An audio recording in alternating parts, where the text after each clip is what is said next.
El origen volcánico de Gran Canaria. Hace millones de años, bajo las aguas del Océano Atlántico, comenzó una historia geológica fascinante, la formación de Gran Canaria. Gran Canaria nació de la fuerza de los volcanes y la acción imparable de la lava. Su origen se divide en tres grandes fases que fueron modelando la isla de forma épica. Primera fase, formación submarina.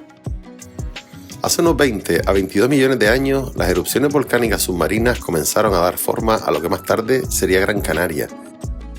Las primeras lavas emergieron del fondo del mar, creando las bases de la isla. En esta etapa la isla aún no existía por completo, pero las primeras rocas basálticas empezaban a solidificarse en el lecho marino, dando lugar a los primeros cimientos volcánicos. Aunque no veíamos montañas, el terreno submarino comenzaba a estructurarse y las primeras erupciones ya estaban dando forma a la futura isla. Segunda fase, el volcán central. Hace unos 14 a 15 millones de años las erupciones se intensificaron y el volcán central de Gran Canaria comenzó a elevarse con gran fuerza. Esta fue la base en la que la isla empezó a ganar su forma montañosa. El magma comenzó a acumularse, formando grandes volcanes y montañas, como la cumbre de Gran Canaria, que es ahora la columna vertebral de la isla. Las erupciones generaron estructuras imponentes que con el paso del tiempo se elevaron por encima del mar. En este periodo se formaron los picos más altos de la isla, como el Pico de las Nieves y el Roquenublo, símbolos visibles de la gran actividad volcánica de aquella época. Tercera fase, barrancos y erosión final. Hace unos 4 a 5 millones de años, las erupciones finales y la erosión crearon los barrancos y valles que hoy conocemos. Aunque la actividad volcánica continuaba, el viento y el agua comenzaron a esculpir la isla, dando forma a sus paisajes únicos. Fue en esta fase cuando el Roquenublo y otras formaciones icónicas se erigieron como testigos de la actividad volcánica.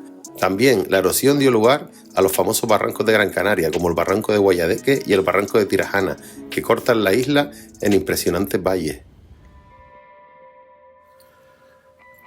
Antes de la llegada de los conquistadores, la isla de Canarias estaba dividida en 10 cantones independientes, cada uno gobernado por un jefe que no debía obedecer a otro.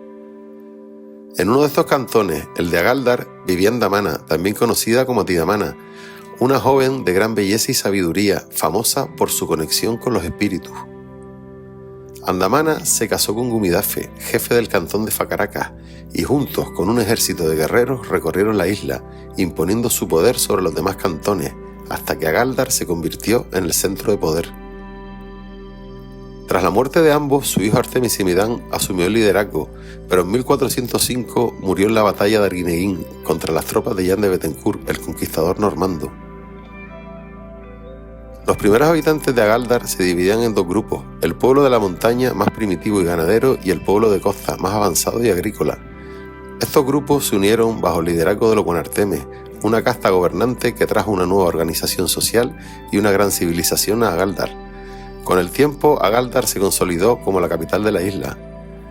En Agaldar se han descubierto cuevas pintadas y otros restos arqueológicos que nos muestran cómo vivían los antiguos canarios antes de la conquista. Aunque algunas de estas cuevas fueron destruidas, las leyendas siguen siendo parte del legado cultural de la isla. La llegada de los españoles trajo nuevas formas de cultivo, como la caña de azúcar, y transformó la organización de la tierra y la tala sistemática de sus bosques. Hoy Agaldar sigue siendo un lugar lleno de historia, con restos arqueológicos que nos cuentan las historias de los Guanartemes y de los pueblos que habitaron en la isla antes de la llegada de los invasores.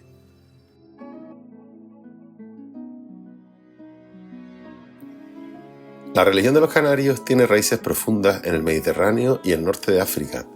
Desde sus orígenes se conecta con culturas antiguas como la libio-mauritánica, Creta, Fenicia y el Oriente Medio. Estas influencias llegaron a las islas que luego se aislaron, preservando tradiciones casi intactas hasta la llegada de los europeos en el siglo XIV y XV. Los cronistas mencionan que los canarios adoraban una divinidad masculina llamada Corán, vinculada al sol, pero también mantienen el culto a una diosa madre. Esta diosa, asociada con la muerte y el otro mundo, dejó su huella en numerosos santuarios, especialmente en Gran Canaria y La Palma. La religión canaria evolucionó en 3 etapas. Primero, el culto a la diosa madre, luego la aparición de un dios hijo vinculado al ciclo de la vegetación y finalmente la consolidación de un dios masculino como divinidad suprema. En cuanto a la divinidad masculina, su manifestación estuvo relacionada con la fertilidad de la tierra, las aguas y el inframundo. El simbolismo de la cabra tan presente en la toponimia canaria refleja este vínculo con la naturaleza y el ciclo de la vida. A lo largo del tiempo los canarios mantuvieron sus creencias arcaicas, influenciadas por culturas cercanas, pero también con un sello propio que los distinguió de otros pueblos del Mediterráneo.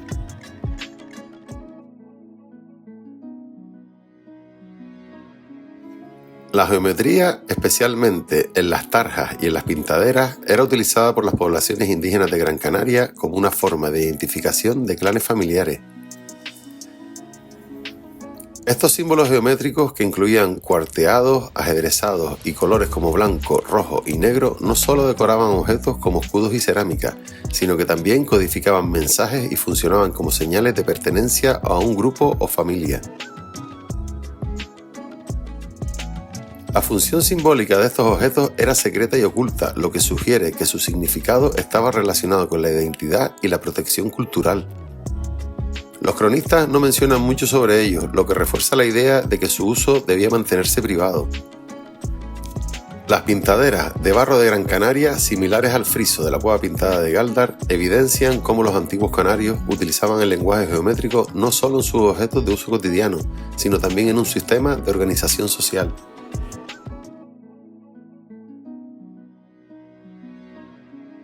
El alfabeto Tifinagh es uno de los más antiguos de la humanidad, con raíces que datan de hace casi 3000 años en la región del norte de África, usado para escribir el tamasig de los pueblos bereberes.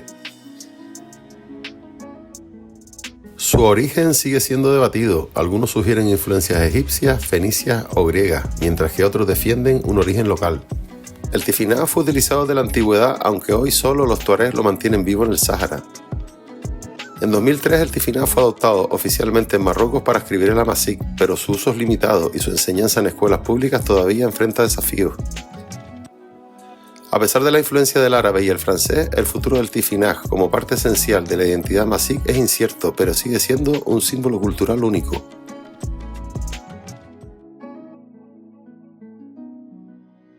Parece que estas islas no son muy ricas, pues los marineros apenas han cubierto los gastos de su viaje. Los 4 hombres que trajeron son jóvenes, sin barba y de figura hermosa. Van desnudos, solo con una especie de delantal hecho de cuerda que se ajusta a la cintura y de donde cuelgan hilos de palma o juncos. Con eso cubren sus partes más íntimas, tanto por delante como por detrás, de modo que ni el viento puede descubrirlas. No están circuncidados y tienen el cabello largo y rubio, que les llega casi hasta el ombligo. Además, andan descalzos. Se dice que la isla de donde provienen se llama Canaria y es más poblada que las demás. Los han hablado en diferentes lenguas, pero ninguno ha comprendido. Tienen una estatura similar a la nuestra, los miembros robustos, son fuertes y parecen muy inteligentes. Se comunican por señas y responden del mismo modo que los mudos. Se respetan entre ellos y hay uno en particular que parece ser su líder.